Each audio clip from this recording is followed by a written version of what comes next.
A graça e a paz, meus queridos e amados alunos, povo de Deus. Está todo mundo bem, todo mundo com saúde. É um prazer estar mais uma vez com vocês, retomando aqui a nossa terceira videoaula da nossa disciplina poimênica. Então nós vamos agora abordar mais alguns assuntos, né? Temos aqui 3 tópicos para a gente trabalhar na nossa aula de hoje. E a gente vai começar vendo aí sobre as qualificações essenciais do ministro, né? Que são uma parte muito importante também do nosso estudo. Então, nós vamos lá, né? O êxito no ministério pastoral está fundamentalmente ligado ao caráter significativo, né, do ministro. Ao contrário dos profissionais em particular, como o médico, o arquiteto, o dentista, seu sucesso não interfere diretamente no seu desempenho. Logo, é exigido que a vida do ministro seja autêntica, transparente, aos olhos dos liderados. É claro que essas qualificações não irão isentar de erros, visto que todos os servos de Deus tiveram seus erros e defeitos. Quando nós falamos em qualificações, nós estamos falando mais da questão de caráter, de comportamento, de condução na obra de Deus, seu estilo de vida, essa série de coisas. E claro, elas são sempre observadas por todos quantos estão em volta. Então, as qualificações, ela é abrangente no que diz respeito à vida particular do próprio obreiro. Ele que ministra, que prega, que ensina, que dá exemplo, verbalmente, precisa ser condizente com aquilo que fala, com aquilo que diz. Daí a importância das qualificações do ministro, né? Do obreiro de Deus. Alguns exemplos nós temos aqui, segundo as Escrituras Sagradas. O exemplo do ministro falará muito mais alto do que todos os seus sermões, estudos e escritos. Não é em vão que os apóstolos Paulo e Pedro tenham descrito minuciosamente as qualificações espirituais essenciais para o ministro. A gente vai ver aqui algumas delas, e os escritores do Antigo Testamento, principalmente os que os que tiveram a oportunidade de liderar e de fundar igrejas, repassaram para os demais, né? E uma dessas qualificações que diz respeito à vida particular do obreiro está o fato de ser irrepreensível. 1 Timóteo 3:2, Paulo estava preparando esse jovem para o ministério pastoral. Então, o que é ser repreensível? Um homem cuja maneira de viver, no caso reputação e atitudes, não deve sofrer reprovação. Geralmente as fontes que informam essas qualidades é a família, a própria igreja, né? As pessoas com ele lida todos os dias, moças, rapazes, também dos que estão de fora, tudo isso são observados. É uma leitura que se faz da maneira de ser do obreiro, da pessoa, né? Temperante é um termo também que descreve aquele que é vigilante, né? A pessoa que é moderada nos seus apetites, quanto à bebida, comida, o próprio sexo, né? E o cristão amadurecido, temperante, tem um correto conhecimento da transitoriedade da vida e seus prazeres. Quer dizer, ele sabe, ele entende que tudo é passageiro, apesar daquilo que traz prazer, mas passa. O que perdura eternamente são as coisas de Deus. Então, o temperante é aquele que é moderado nas suas atitudes, naquilo que ele faz, principalmente naquilo que é prazeroso, né? A questão da comida, né? O próprio sexo, e muitas outras coisas que dá prazer. Tem que ser debaixo do temperamento, né? Do limite, para que não venha ocasionar pecado na vida do obreiro, e todos estão lendo a vida que ele conduz, né? Em terceiro, nós temos a questão da sobriedade, né? Tudo isso Paulo escreveu para Timóteo, Pedro escreveu também na sua carta, Tito, Paulo escreveu também a Tito, na questão da sobriedade, que também diz respeito ao indivíduo sóbrio, né? Que é sensato, cordial, prudente e etc. O sóbrio é uma pessoa autoconcentrada ou controlada. Ele sabe onde pisa, onde vai, tem moderação no que faz. Ele não se exalta, antes é humilde, não se precipita, antes é prudente, né?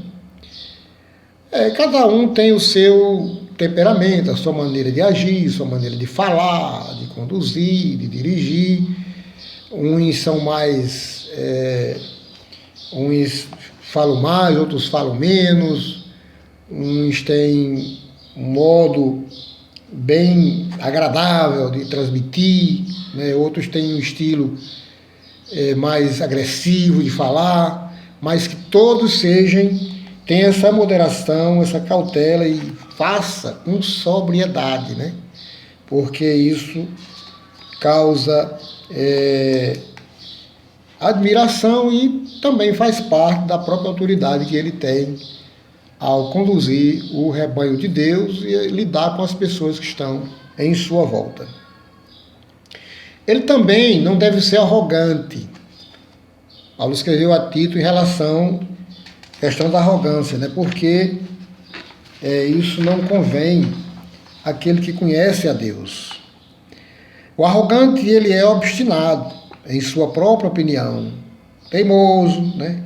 Recusa-se a obedecer a outras pessoas, mesmo havendo evidência de que está errado, mantém obstinadamente a sua própria opinião e não aceita ponderações e conselhos de outras pessoas. Nunca se deveria separar para o ministério pastoral alguém que demonstre essa terrível qualidade negativa. Ao ministério que se responsabiliza em particular por alguém que aspira ao uso da poimêmica, observe esse detalhe, né? Ele pode até ser um bom pregador, ele pode até ter outras inspirações, ele pode desfrutar de outras qualidades, mas essa aqui derruba qualquer intenção boa que ele tiver, porque a arrogância ela não vai prosperar. E ainda temos o ser piedoso, né? O piedoso é aquela pessoa que sempre é compassivo. Em sentido prático, o ministro deve ser justo em relação ao seu semelhante, piedoso em relação ao seu senhor.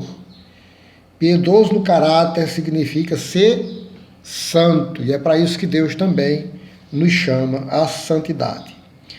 A vida de oração e consagração levará o homem de Deus a desenvolver seu padrão de vida normal, de santidade, integridade, em direção ao padrão divino, né? Então, piedoso é aquele que está sempre voltado para aquilo que é espiritual, e ele é movido pelo amor de Cristo. A gente sabe que é a base do cristão, a prática do amor, né? Ser piedoso nem sempre é você ser condizente com alguma situação errada ou passar a mão na cabeça de alguém para encobrir determinados defeitos. O piedoso é aquele que se molda por meio da palavra de misericórdia.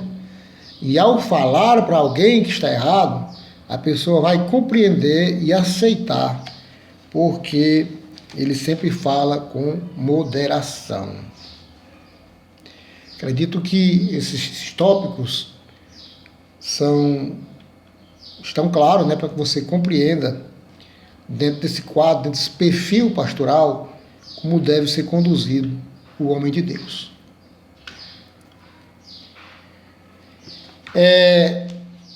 Nosso sétimo ponto, nós temos aqui o desempenho do seu serviço. Andar, desempenhar, trabalhar e servir na causa de Deus é uma tarefa constante e que nunca termina. Você sempre vai estar empenhado nessa função, ainda que suas atividades cessem por alguma razão, motivo de doença ou talvez a velhice, coisa assim, mas a tarefa continua no seu coração e aí você vai também ser capaz de, como João, o discípulo de Jesus, fez também. O único que ficou vivo, né? E morreu bem velhinho, mas estava lá consolando a igreja, ensinando sobre o amor de Deus. Então, nesse desempenho, o que a gente vai ter aqui? A questão da capacitação. Deus capacita cada crente com dons dentro de uma diversidade extraordinária, conforme descreve o apóstolo Paulo em Romanos 12, versos 3 a 8. E 1 Coríntios 12. Ao pastor cabe a tarefa de cooperar na preparação de cada crente. Ele se responsabiliza pelo crescimento de cada um em particular. Assim, uns serão líderes de grupos, de famílias, outros socorros, outros serão usados com dons espirituais, outros participarão do ministério da música e etc. Tudo para a edificação do corpo de Cristo. Isso aqui é um desenvolvimento, é um desempenho, é o dia a dia, é o crescimento da igreja local, é o crescimento da igreja do ponto de vista regional, expansão do povo de Deus, do crescimento do povo do Senhor aqui na terra. Aí nós temos aqui alguns pontos dentro desse desenvolvimento. Os crentes crescem na unidade da fé, cumprindo-se o anelo do Senhor Jesus, como está lá em João 17, 21.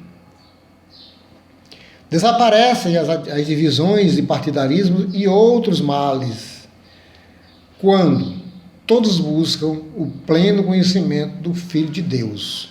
Então, se o seu foco é conhecer a Deus, se o seu foco é o céu, se o seu foco é o crescimento da igreja, a edificação do corpo de Cristo, não haverá espaço para partidarismo ou a divisões que muitas vezes acontecem na igreja.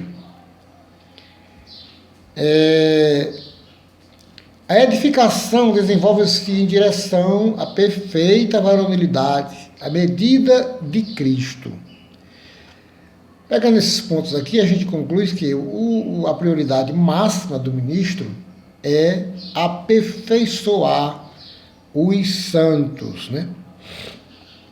É um aperfeiçoamento na área do conhecimento, na área da santificação, né, do dia a dia, a prática. É a prática do cristão nesse foco aí. Então, é um somatório de virtudes, de qualidades que devemos priorizar no reino de Deus.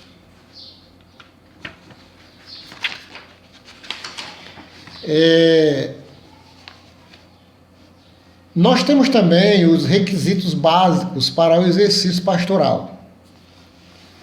Vamos aprender a respeito do mesmo, né? O pastor, no exercício do seu ministério, precisa dispor das verdades do Evangelho para proclamar as insondáveis riquezas de Cristo, como pregador, obreiro, precisa das armas do conhecimento, da fé e do amor. Ao pregador moderno, cabe o que o apóstolo Paulo escreveu a Timóteo, já com a idade avançada. Persiste em ler, exortar e ensinar. Então, são requisitos indispensáveis, são básicos no exercício pastoral, a prática do persistir em ler, né? A prática do exortar e ensinar.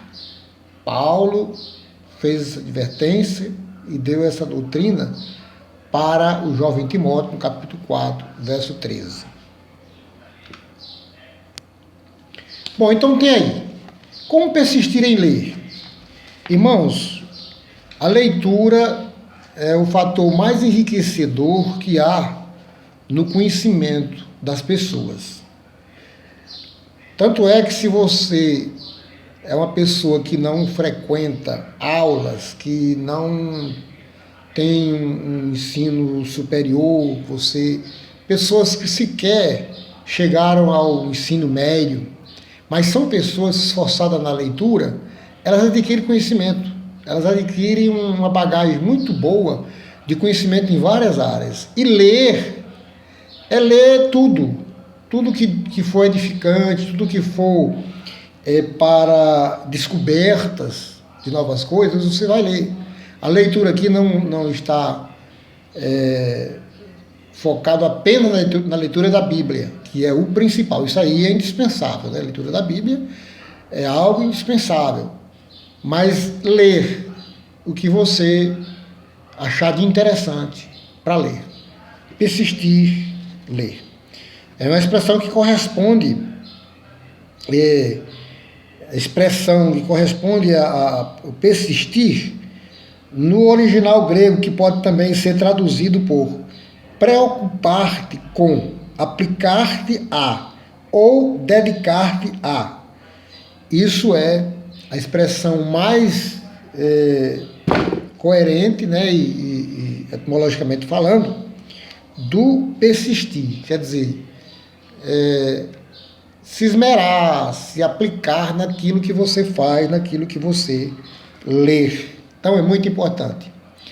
Em segundo, persistir em exortar. Mas o que é a exortação em si? O verbo exortar, na língua grega, deriva-se do substantivo do paracleto, né? Que é o título atribuído por Jesus ao Espírito Santo e significa principalmente o Consolador. Logo, exortar aqui não está no sentido de correção com palavras duras, mas persuadir com a verdade, avisar do perigo eminente e admoestar na doutrina. Então, a exortação, ela tem esse aparato aí.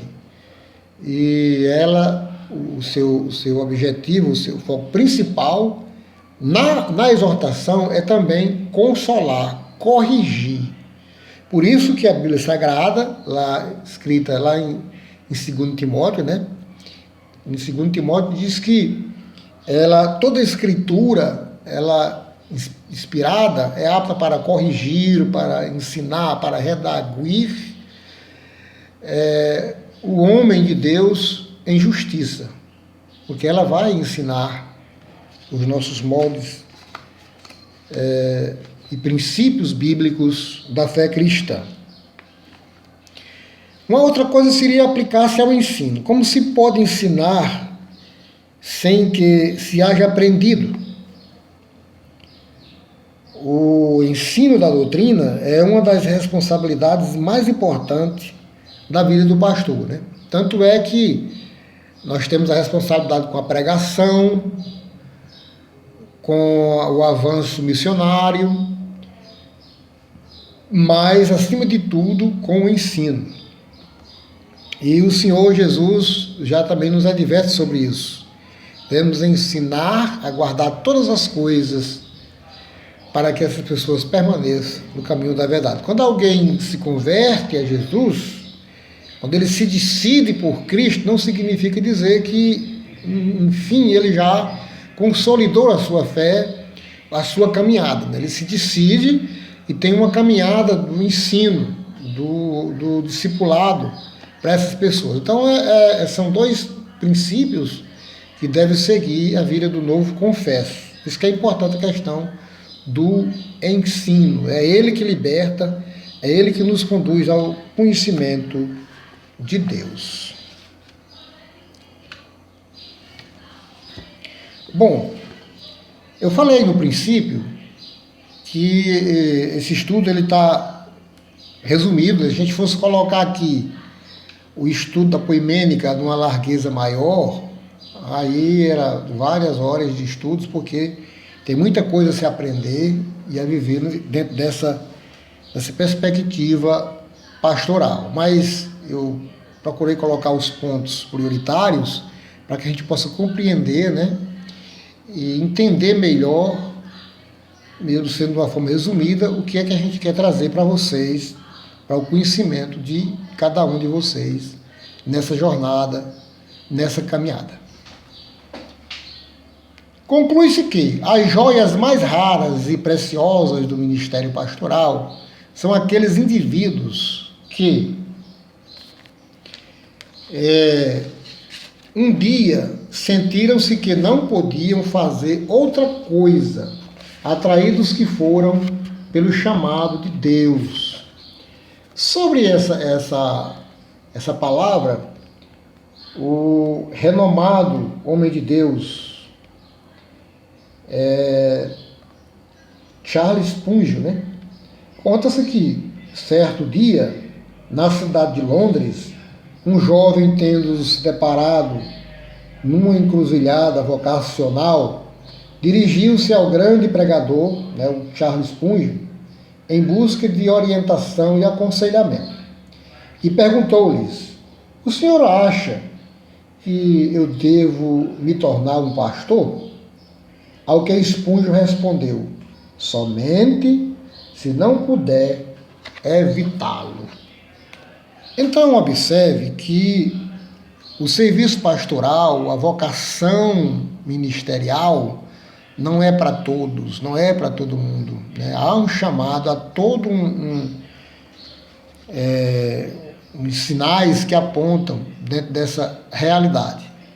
Quer dizer, se você não tem total convicção, então vá tratar de uma outra profissão, aliás, de qualquer outro meio de vida, né? Menos o trabalho pastoral, que também não é uma profissão, é questão vocacional. Por isso que Spurgeon respondeu: se você não conseguir evitar, quer dizer, se você for atraído pelo amor de Jesus, então seja. Seria essa, em outras palavras.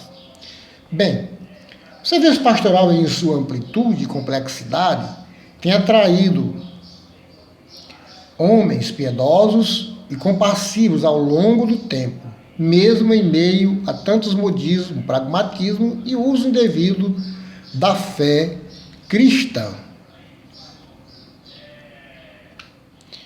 Deus é soberano em seus propósitos. Ele tem um modo correto de chamar alguém ao santo serviço pastoral, direta e indiretamente.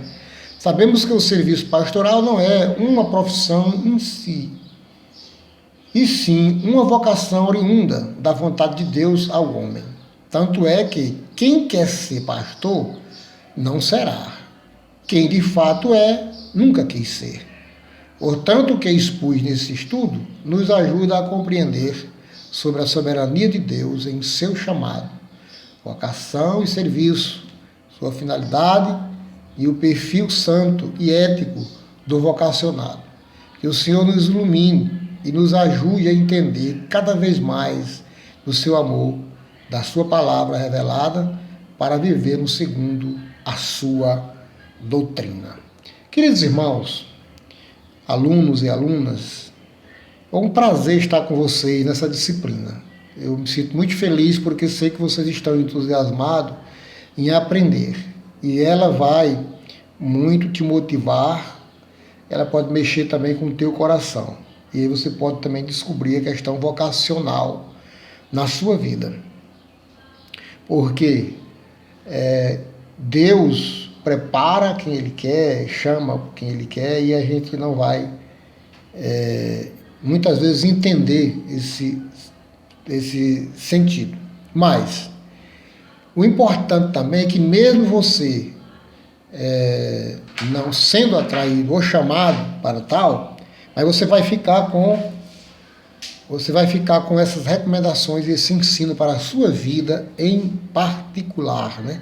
E compreender como é mais ou menos a vida do pastor, como é mais ou menos a vida daquele que está na linha de frente do serviço ministerial no reino de Deus aqui na terra. Deus abençoe, meu querido e minha querida, a tua vida, né? E apenas para lembrar que a nossa videoaula já está aí agendada, né, na plataforma. Depois da videoaula a gente vai ter a nossa avaliação, que será um questionário, né? E se Deus quiser, nós vamos ter bom êxito em todos os nossos estudos aqui ministrado. Deus abençoe sua vida e até a nossa próxima videoaula para a glória do nosso Deus.